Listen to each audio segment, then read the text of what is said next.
bienvenue dans cette nouvelle vidéo de l'Oracle Vagabonde. Aujourd'hui, j'ai envie de vous parler de la notion d'équilibre. D'équilibre à trouver dans sa vie quotidienne entre le spirituel et le matériel, entre l'âme et le corps. Alors, c'est une réflexion que je nourris depuis très longtemps, mais que j'ai eu envie de vous partager particulièrement aujourd'hui, parce qu'elle est en résonance profonde avec les configurations astrales que nous traversons actuellement, et plus précisément avec la pleine lune en Vierge du samedi 27 février 2021. Alors, première chose, qu'est-ce qu'une pleine lune? Parce que c'est important de comprendre ce qui se joue à l'occasion d'une pleine lune. Eh bien, déjà sur le plan astronomique, la pleine lune, c'est tout simplement le moment où la lune vient se positionner en opposition parfaite au soleil. Et donc, sur le plan astrologique, durant une pleine lune, on a le soleil et la lune qui se situent chacun dans des signes opposés du zodiaque. Donc en l'occurrence, le samedi 27 février 2021, on aura le soleil en Poisson et la lune qui va se situer dans le signe opposé du Poisson, qui est le signe de la Vierge.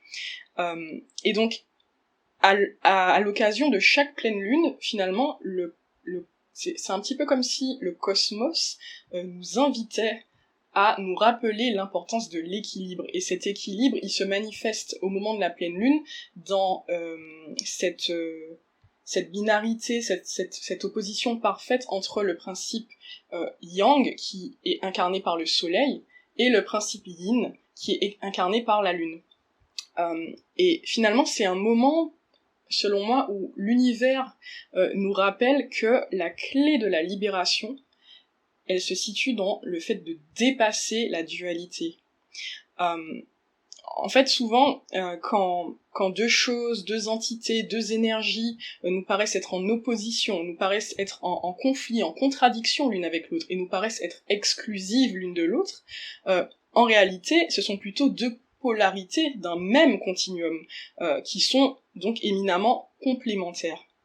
Et donc, en l'occurrence, cette pleine lune en Vierge, qui se positionne donc en opposition au soleil en Poisson, elle nous invite à dépasser une dualité bien particulière qui est la dualité illusoire entre spirituel et matériel et entre âme et corps. Ce sont vraiment les thématiques qui sont mises sur le devant de la scène par cet axe de ces deux polarités complémentaires que sont le signe des Poissons et le signe de la Vierge. Alors, petite explication rapide de la signification profonde de ces deux signes sur le plan archétypal.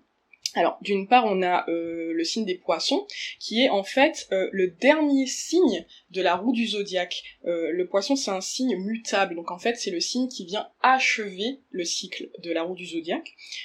Et c'est en fait le signe le plus profondément connecté au monde spirituel, le signe des Poissons.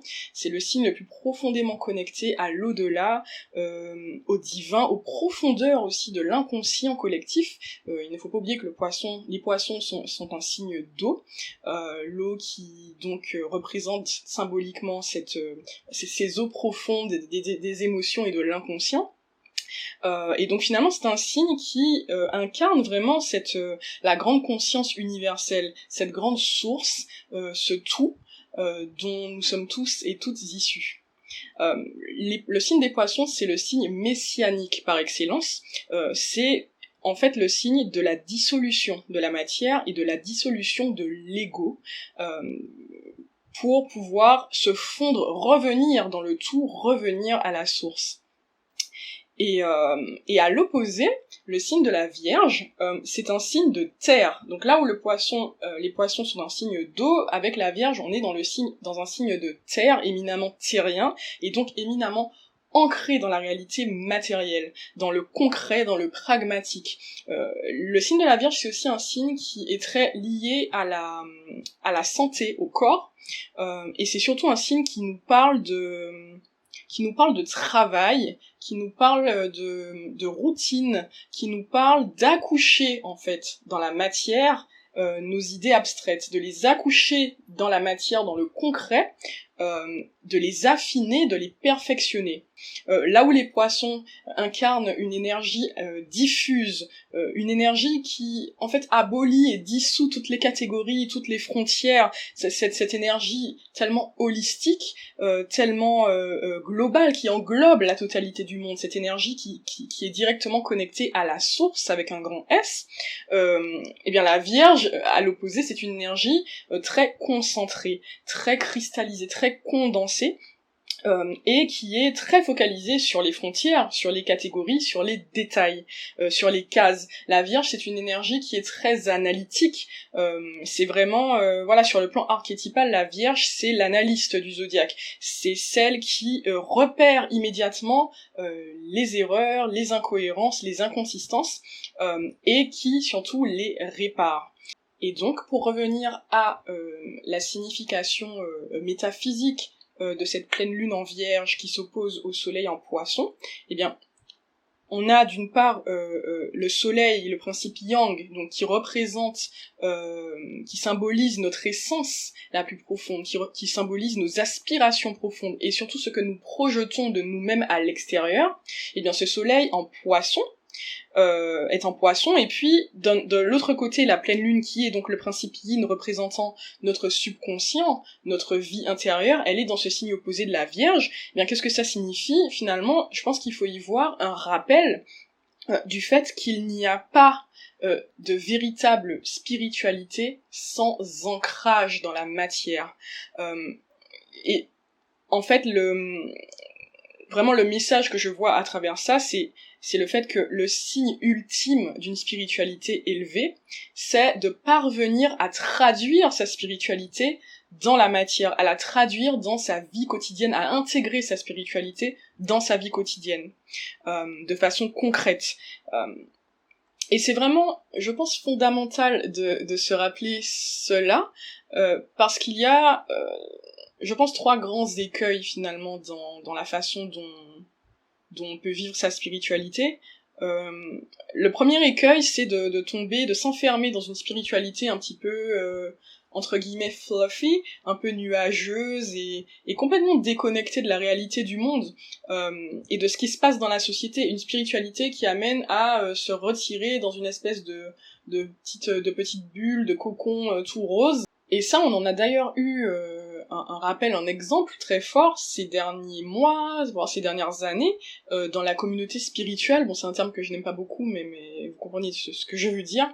Dans la communauté spirituelle où il y a eu des personnes qui se sont levées, des voix qui se sont levées pour dénoncer des phénomènes d'appropriation culturelle qui sont très répandus dans cette communauté, donc avec des personnes qui parlent de spiritualité et qui vont complètement s'approprier des savoirs indigènes, notamment amérindiens, ou qui vont se réapproprier en fait des savoirs de population qui ont été et qui continuent d'être historiquement opprimés, et voilà, qui vont se réapproprier tout ça, mais en passant complètement sous silence les injustices structurelles que vivent ces populations, en passant complètement sous silence le colonialisme qui continue de produire ses effets dans nos sociétés, le racisme, etc., mais qui, voilà, dès qu'ils sont rappelés à l'ordre un peu sur ces sujets et qu'on leur demande d'ouvrir les yeux sur ces sujets, et que des personnes concernées surtout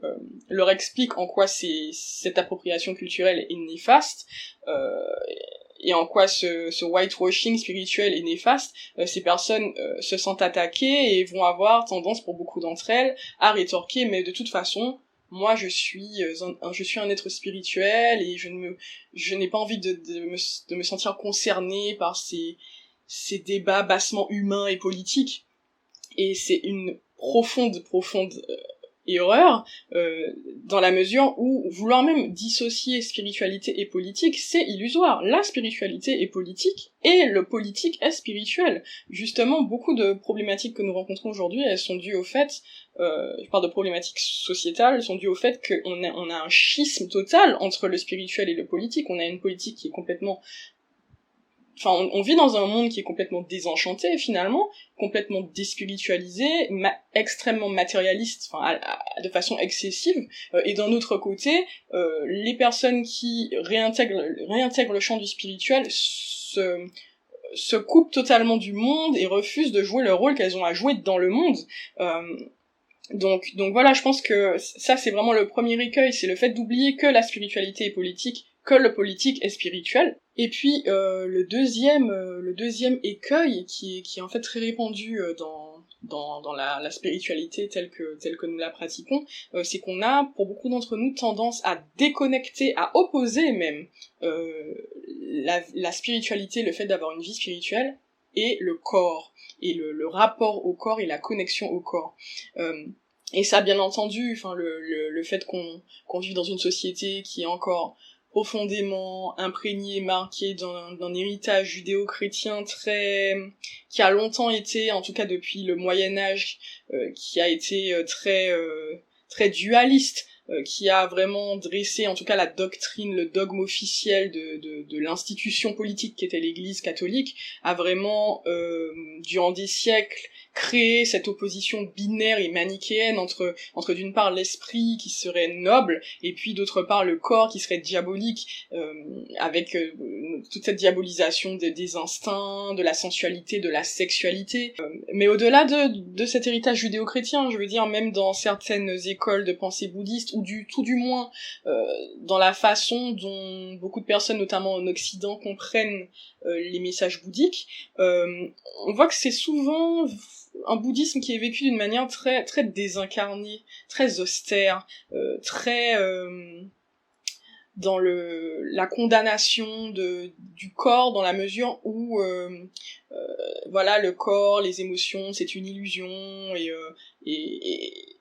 et le fait d'être dans les trop connecté au corps et au sens, on en devient esclave, de cette illusion, et avec un discours aussi qui tombe beaucoup dans la pénitence en fait, qui a vraiment ce côté très austère. Et en fait, moi c'est quelque chose dont je suis revenue, quand j'étais plus jeune, il y a encore peut-être 15 ans, quand j'étais adolescente, moi j'ai vraiment commencé mon cheminement spirituel par la voie du bouddhisme et des spiritualités asiatiques de façon générale, et c'est vrai que j'ai longtemps été dans cette approche très rigide et très dans la discipline, il faut maîtriser le corps, maîtriser les émotions, maîtriser l'ego, et en fait c'est quelque chose dont progressivement, par mon évolution personnelle, mes expériences de vie en grandissant, dont j'ai fini par m'éloigner, même si je résonne toujours beaucoup avec le bouddhisme et tout ça fait partie de moi, mais cet aspect d'austérité et de discipline, j'ai fini par m'en éloigner, parce que ça ne résonnait plus avec ce que je vivais, et surtout avec cette grande prise de conscience que j'ai eue au cours des dernières années, qu'en fait, dans la spiritualité, il faut réhabiliter la joie. La spiritualité, ça n'a pas à être quelque chose d'austère et de misérabiliste. Je pense aussi qu'il faut réhabiliter l'ego d'une certaine manière. Ça, c'est un sujet qui est un petit peu tabou, ou je pense un peu sujet à débat. Et de toute façon, c'est un sujet qui mériterait un développement à lui tout seul. Et puis surtout, il faut réhabiliter le corps.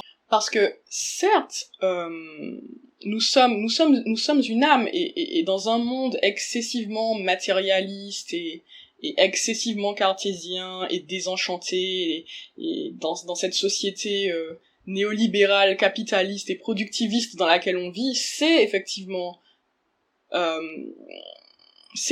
libérateur de rappeler que nous sommes une âme avant tout, mais je pense qu'il ne faut pas non plus tomber dans le piège de croire que nous serions exclusivement une âme. Nous sommes certes une âme, mais nous sommes une âme qui fait une expérience physique. Nous sommes une âme qui fait une expérience matérielle, qui fait une expérience humaine. Et si vous vivez actuellement cette vie humaine, c'est bien parce que votre âme désirait s'incarner, désirait vivre cette expérience humaine. Et cette expérience de l'incarnation, il est important de l'honorer. Il est important de l'embrasser, de l'honorer. Et ça passe avant tout par le fait d'honorer son corps. Il y a cette tendance que j'observe beaucoup et dans laquelle j'ai moi-même pu me trouver et voir d'ailleurs dans laquelle je me trouve encore parfois aujourd'hui, mais qui est cette tendance à vouloir vraiment rejeter la vie, le monde matériel, en se disant quand on a atteint un certain degré de connexion à sa spiritualité, on peut avoir cette tendance à être déçu par le monde tel qu'il est, et à vouloir à vouloir le fuir, à vouloir se réfugier un petit peu dans sa grotte, et puis en se disant de toute façon tout ça c'est illusoire, le monde manifesté c'est une illusion, ça n'a pas de sens, avec vraiment ce sentiment que c'est un petit peu comme si on était tous dans un grand film où chacun joue un rôle, et puis voilà, c'est un film, et parfois on se sent fatigué de ça, on a cette lassitude, on n'a plus envie de tenir le rôle qu'on est censé tenir dans le film. Certaines personnes appellent ça la nuit noire de l'âme, encore un sujet sur lequel je pense que je vous parlerai sûrement dans une future vidéo. Mais je pense vraiment que, en tout cas moi c'est la prise de conscience que j'ai eue quand je traversais ce genre de phase, à me dire voilà à quoi ça sert de toute façon, à vraiment me sentir désengagée de tout ça. Je pense que la clé de la libération, ce n'est pas de rejeter son incarnation sous prétexte que tout ça c'est un film illusoire. La clé de la libération, c'est d'accepter et d'embrasser cette incarnation, d'accepter que certes c'est un film, mais c'est un film dans lequel mon âme a voulu que je joue un rôle, et donc ce rôle, je sais que ce n'est qu'un rôle, ce n'est pas l'essence de qui je suis, mais j'accepte avec courage et authenticité et intégrité, j'accepte de jouer le rôle dans la pièce, dans le film, tant que je dois le jouer, et donc c'est vraiment en fait trouver ce subtil équilibre, ce délicat équilibre entre le détachement, parce que je sais que ce n'est pas l'essence de qui je suis réellement, que tout ça, c'est ce monde manifesté, il est une illusion, et je suis conscient de ça, et donc j'ai ce détachement d'une part, mais d'autre part, je suis engagée dans cette réalité, dans cette société, dans ce monde matériel dans lequel j'ai choisi de m'incarner. Donc c'est vraiment ce délicat équilibre entre détachement et engagement. Et ça, c'est vraiment c'est l'Advaita Vedanta, la doctrine de l'Advaita Vedanta en fait, qui est une doctrine qui est apparue en Inde, qui est multimillénaire et dont les grands représentants sont Ramana Maharshi et puis Jean Klein en Occident, qui est en fait l'occidental qui a un petit peu traduit cette sagesse de l'Advaita Vedanta indienne vers un public occidental.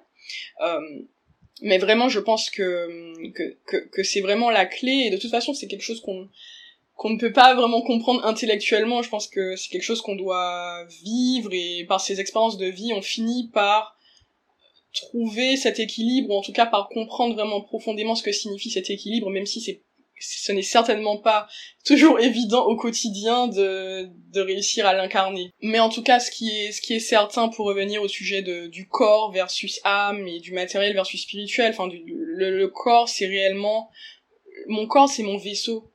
Mon corps, c'est ce qui permet à mon âme de faire cette fabuleuse expérience de l'incarnation. C'est ce qui permet à mon âme de faire ce fabuleux voyage. Et je dois le chérir et l'honorer. Et je dois non pas essayer de le maîtriser, de le domestiquer, de le contrôler pour lui ôter tous ses vices et ne pas être esclave de mon ego, etc. Comme dans ce discours très austère et très dans la discipline rigide qu'on peut beaucoup entendre dans certaines traditions religieuses et spirituelles. Non, mon corps n'est pas un outil ou un ennemi que je devrais domestiquer et maîtriser et contrôler. Mon corps, c'est finalement, ce n'est même pas peut-être une extension de moi. Mon corps, c'est un peu comme un ami ou un petit être dont je dois prendre soin. Il n'est pas à mon service. C'est moi qui dois prendre soin de lui et le chérir et l'honorer pour cette expérience de l'incarnation qu'il me permet de vivre. Et puis d'ailleurs, quand on commence vraiment à prendre sa spiritualité au sérieux et commence à s'intéresser, par exemple, à l'intuition et qu'on cherche à se connecter davantage à l'intuition dans sa vie, on finit par se rendre compte qu'en fait, quand on n'a pas pris soin de son corps et que on est complètement fatigué et vidé et mal nourri et enfin que le corps est en souffrance, on peut pas se connecter réellement à son intuition. C'est pas possible. Le vaisseau, le véhicule, il est endommagé. C'est un peu comme si on essayait de capter une chaîne de radio, un programme de radio avec un autoradio qui est cassé ou une antenne qui est cassée. Il faut d'abord prendre soin de l'antenne et du poste de radio. Enfin vraiment l'intuition en tout cas clairement c'est quelque chose qui pour beaucoup de personnes passe souvent par le corps, par des sensations physiques. Ça va être des choses qui se passent au niveau de l'estomac ou des battements du cœur ou des sensations de température qui varient ou de chair de poule. Donc enfin l'intuition elle passe par le corps c'est vraiment ce véhicule, ce messager. Et puis, j'ai beaucoup parlé de discipline, de cette posture très rigide et austère que peuvent prôner certaines traditions religieuses et spirituelles.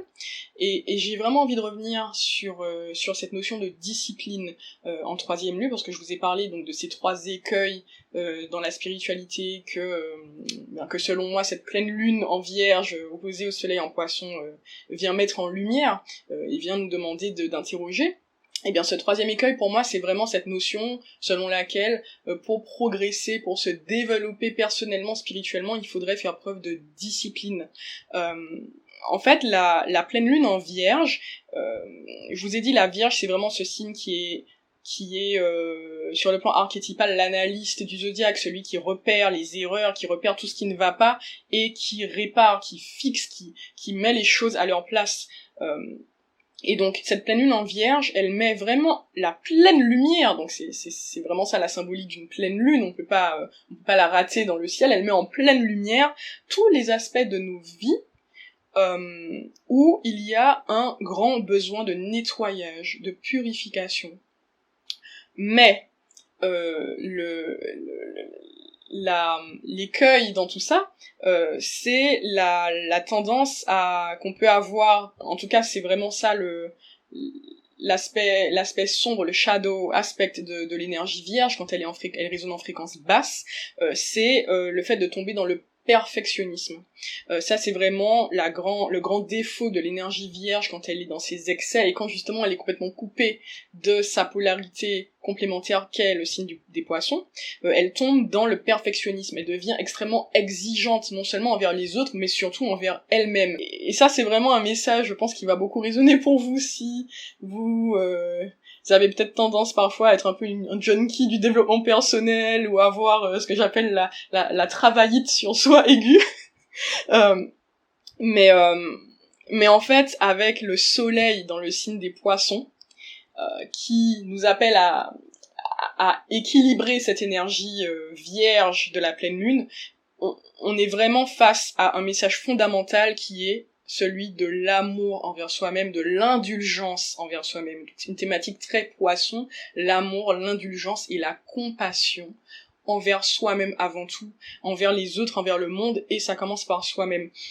Et en fait, il faut vraiment comprendre que dire ça ne veut pas dire que vous ne devez pas poser un diagnostic honnête et franc sur ce qui ne va pas dans votre vie, mais c'est juste qu'il y a une différence fondamentale entre dire d'une part je mérite mieux que la vie que je vis actuellement, je mérite mieux que ça, et donc je décide de prendre la responsabilité de nettoyer, de purifier tout ce qui ne va pas dans ma vie. Je décide de réparer ce qui doit être réparé dans ma vie. Donc il y a une différence entre dire ça, d'une part, je répare ce qui ne va pas dans ma vie, et puis d'autre part, dire je dois être réparé. Je suis un être imparfait et vicié, et donc je dois travailler sur moi-même pour devenir valable, pour devenir valide, pour devenir digne. Il y a une différence vraiment fondamentale entre ces deux approches. C'est subtil, mais c'est vraiment fondamental. C'est vraiment ce message que nous rappelle cette opposition entre la pleine lune en Vierge, donc voilà, travailler sur soi, s'améliorer, se réparer, etc. Et puis ce soleil dans le signe hyper compassionnel et aimant des poissons, c'est vraiment ce message de peu importe mes manquements de petit être humain imparfait, mon essence, l'essence de qui je suis, elle, est déjà parfaite. Il y a rien à réparer, il y a rien à fixer, il y a rien à améliorer. L'essence de qui je suis est déjà parfaite telle qu'elle est. Et surtout, je suis d'ores et déjà valide, valable et digne d'être aimé inconditionnellement. Et cet amour inconditionnel, je le mérite dès aujourd'hui, tel que je suis, pas quand j'aurai tant de kilos en moins, ou quand j'aurai mis de l'ordre dans ma vie, ou que sais-je, quand j'aurai réussi à trouver un partenaire, ou une carrière dont je suis fière. Bref, je ne sais pas quel genre d'objectif vous allez vous fixer à l'occasion de cette pleine lune en vierge, mais non, enfin, vous méritez dès aujourd'hui, tel que vous êtes, maintenant, instantanément, parce que, en fait, par le simple fait d'être en vie, par le simple fait que vous soyez une étincelle de vie, vous êtes d'ores et déjà aimé inconditionnellement. Plus que ça, vous êtes d'ores et déjà l'amour inconditionnel. C'est votre essence. Cet amour inconditionnel de la source du grand tout dont vous êtes un fragment et la totalité à la fois. Et ça me rappelle un peu ce magnifique vers d'un poème de Rumi qui dit The ocean refuses no river. L'océan avec un grand O. L'océan ne refuse aucune rivière. Donc encore une fois, ça ne veut pas dire qu'il ne faut pas prendre la responsabilité de transformer sa vie. Simplement, il faut bien comprendre qu'il ne s'agit aucunement de réparer votre essence, qui est déjà parfaite et digne d'amour. Il s'agit plutôt d'éliminer tout ce qui, dans votre vie, n'est pas à la hauteur de votre essence. Et puis surtout, dernière chose, je pense que ça nous invite aussi à nous rappeler qu'en fait, le temps est une illusion. Et ce que je veux dire par là, c'est que finalement, quand on se fixe un objectif dans le futur, et qu'on visualise cette version de nous-mêmes améliorée dans le futur et qu'on a envie d'atteindre, mais dont on est encore loin aujourd'hui, il faut vraiment bien comprendre, et c'est pas juste une vue de l'esprit intellectuellement, c'est vraiment quelque chose qu'il faut profondément comprendre, et viscéralement comprendre, c'est que cette version améliorée de vous-même dans le futur, elle existe déjà. La seule chose qui vous en sépare, c'est du temps. C'est juste du temps. Donc je pense que c'est vraiment un rappel, une invitation à cultiver la patience, et puis à vraiment... De toute façon, c'est quelque chose qui est souvent rappelé quand on parle par exemple de loi de l'attraction, etc. Mais c'est vraiment cette idée que il faut trouver un juste équilibre qui permette de certes visualiser le futur qu'on désire, mais en fait il faut le faire sereinement. Il faut le faire sans cultiver une énergie de rejet vis-à-vis de qui vous êtes aujourd'hui dans le présent. Il faut le faire sans être dans cette énergie de stress et de crispation. Donc vraiment, voilà, trouver cet équilibre. C'est vraiment pas évident, mais en fait c'est simple. C'est pas facile, mais c'est simple. J'aime bien dire ça. Ça s'applique à beaucoup de choses dans la vie, je pense. Mais c'est vraiment trouver cet espace d'équilibre où vous vous dites, ok, je ne suis pas 100% satisfait de la vie que je mène aujourd'hui. Je sais que je mérite mieux. Et je mets en place ces actions pour créer ce futur plus aligné, mais dès aujourd'hui je m'aime tel que je suis, même si ma vie est imparfaite, dès aujourd'hui je m'aime et je prends la décision d'aimer ma vie et de cultiver des émotions positives au quotidien. Et puis ça me fait penser à un livre que j'aime énormément, qui est un peu l'un de mes livres de chevet depuis plusieurs années, qui est le livre le plus connu de Julia Cameron, Libérez votre créativité. Je crois qu'en anglais, en version originale, c'est The Artist's Way, la voie de l'artiste. Mais elle a en fait tout ce passage, tous ces développements sur la notion de discipline, parce qu'en fait donc c'est un livre qui s'adresse aux personnes qui sont créatives ou qui rêvent d'être artistes ou écrivains. Ça s'adresse surtout aux écrivains d'ailleurs, en tout cas aux aspirants écrivains qui n'arrivent pas à écrire, qui n'arrivent pas à passer le cap, qui ont l'angoisse de la page blanche, etc. Et en fait elle dit que souvent quand on se trouve dans cette situation, on a tendance à s'auto-flageller, à se dire non mais tu prends pas assez au sérieux ton rêve d'écrire un livre, tu manques de discipline, tu procrastines, donc à partir de demain, tous les jours, tu te lèves à 6 heures et puis tu t'installes à ton bureau pendant 4 heures, tu mets un timer et tu ne lèves pas tes fesses de ce bureau tant que tu n'as pas réussi à écrire 2 pages ou 3 pages ou que sais-je. Enfin, on a vraiment cette tendance à s'auto-flageller et à vouloir s'imposer plus de discipline. Et en fait, ce que dit Julia Cameron, c'est complètement à l'opposé de ça, et je trouve que, en tout cas moi, à l'époque où je l'ai lu, j'ai trouvé ça assez révolutionnaire. Elle dit, ce dont vous avez réellement besoin, ce n'est pas de plus de discipline, au contraire, c'est de plus d'amour. Vous avez besoin de plus d'amour. Votre artiste intérieur a besoin que vous lui envoyiez de l'amour, que vous croyiez en lui, que vous lui montriez que vous croyez en lui, que vous le nourrissiez, que vous nourrissiez votre créativité au quotidien. Et ça passe par développer plus d'amour envers soi, pas développer plus de discipline. Au contraire, bien souvent, ces blocages créatifs artistiques, ils sont liés au fait qu'on s'est imposé trop de discipline. Et créativité et discipline, ça ne peut pas coexister. Là, on est... Justement, pour revenir à cet axe opposé des poissons et de la Vierge, quand on est à l'extrême de l'axe, donc on est vraiment dans l'énergie extrême de la Vierge, on est dans la discipline. Quand on est à l'extrême dans l'énergie des poissons, on est dans la créativité. Ce sont deux pôles qui sont donc en opposition complémentaires. Donc certes, la discipline, elle est importante à une certaine étape du cheminement créatif, mais c'est plutôt vers la fin, plutôt quand il s'agit de vraiment d'accoucher la vision qu'on a eue dans la matière, et puis de le travailler pour sculpter quelque chose. Mais en tout cas, quand on est au début du processus créatif et qu'on est encore au stade où on est encore à vouloir recevoir en fait cette vision, cette inspiration créative, ce n'est surtout pas le moment de faire la discipline rentrer en jeu. Au contraire, il n'y a pas plus tueur, étouffeur de créativité que la discipline en excès.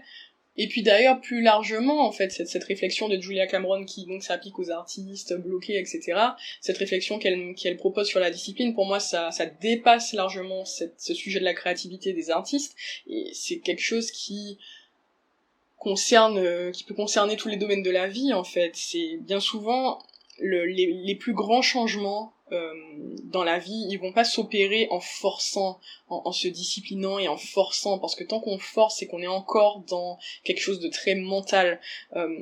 En fait, les plus grands changements, on se rend compte que souvent, ça vient pas d'une décision mentale, ça vient pas de plus de discipline, ça provient plutôt d'un switch subtil, d'un basculement subtil, un peu comme un état de grâce, en fait. C'est pas quelque chose qu'on contrôle, en réalité, c'est quelque chose qui s'opère subtilement en nous, ce basculement, souvent assez... c'est pour ça que je parle de basculement, parce que quand on parle de discipline, il y a vraiment cette idée de, oui, il faut travailler sur soi, sur le long terme, etc., travailler...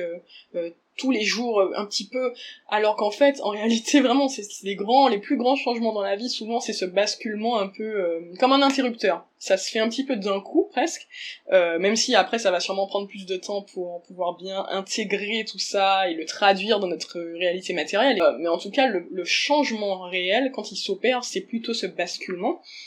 Et là, on n'est pas du tout dans une décision mentale, au contraire, on est dans quelque chose de vraiment viscéral, qui engage toutes les facettes de notre être, qui engage tout notre être, toutes les cellules de notre être. Et donc, par exemple, je sais pas, on entend souvent des gens qui se plaignent du fait qu'ils ont très envie de quitter leur travail toxique, ou leur carrière dans laquelle ils ne s'épanouissent plus, et puis ils se disent, voilà, j'aimerais beaucoup reprendre des études, changer complètement de voie, me reconvertir, mais j'ai pas le courage, et puis qu'est-ce que les gens vont penser, qu'est-ce que les gens vont dire de moi, et souvent c'est des personnes qui sont très conscientes en fait de ce dialogue intérieur qu'elles ont, qui n'est pas juste, qui n'est pas pertinent, et elles se disent, mais oui, je sais que je devrais m'en foutre complètement de ce que pensent les autres, du regard des autres, mais je n'y arrive pas. Malgré tous mes efforts, j'arrive pas à m'en foutre, en fait.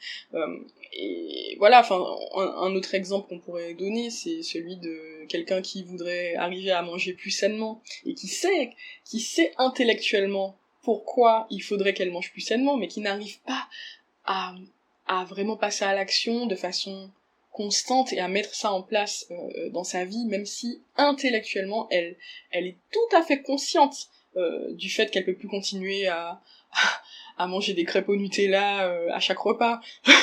et Et donc en fait ces personnes-là, elles vont avoir tendance à beaucoup s'auto-flageller. Et puis en fait on se rend compte que souvent les mois ou les années vont passer, enfin le temps dont elles ont besoin en tout cas va passer.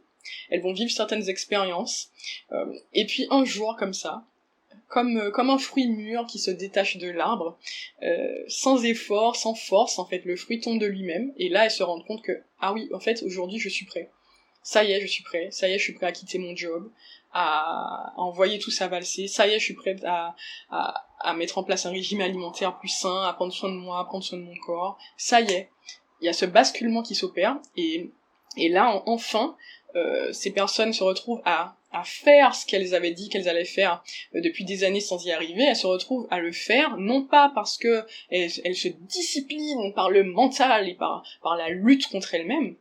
Non, elles le font parce que, tout simplement, elles sont arrivées à un stade où elles ne peuvent pas ne pas le faire. Elles ne peuvent pas faire autrement que de le faire. Parce qu'en fait, cette action, c'est devenu une extension naturelle et fluide de qui elles sont profondément, de leur vérité intérieure profonde. Donc vraiment, voilà, ce message ultime de l'ex-poisson vierge, c'est l'alignement entre corps, âme, esprit, cet alignement mind, body, spirit. Parce que finalement, l'axe vierge-poisson, il ne faut pas oublier que c'est, dans le zodiaque, c'est la représentation c'est ce qu'on appelle l'axe du service. Tous les signes du zodiaque, ils fonctionnent par opposés complémentaires, et du coup, on a 6 paires, 12 signes, donc 6 paires, et chaque paire incarne un axe particulier un champ particulier de l'existence humaine, un axe particulier de l'existence. Et donc l'axe poisson vierge, c'est l'axe du service, c'est-à-dire que à la fois l'énergie poisson et l'énergie vierge représentent deux façons d'être dans le service, d'être au service. Le plus authentique service qu'on puisse fournir aux autres, au monde, à l'humanité, à la société, c'est le service dans lequel on s'engage pleinement avec le corps, avec l'esprit et avec l'âme. Voilà ce que je voulais vous dire pour aujourd'hui. Si cette vidéo vous a plu, n'oubliez pas de vous abonner à cette chaîne YouTube, et puis n'hésitez pas non plus à vous abonner à mon compte Instagram @l'oraclevagabonde, où je poste régulièrement, je partage régulièrement des réflexions sur la spiritualité, sur l'astrologie, des réflexions métaphysiques, etc. Et puis n'hésitez pas non plus à réserver une consultation avec moi si vous souhaitez avoir une analyse professionnelle de votre thème astral de naissance, ou tout simplement si vous souhaitez obtenir un éclairage sur une problématique, une question particulière, au moyen de l'astrologie et du tarot, qui sont deux outils que j'utilise dans ma pratique. Voilà, toujours dans cet objectif de vous construire une vie plus alignée et d'embrasser plus pleinement votre authenticité, votre essence, et de vous connecter à votre puissance, à votre pouvoir personnel. Voilà, prenez soin de vous et à très bientôt.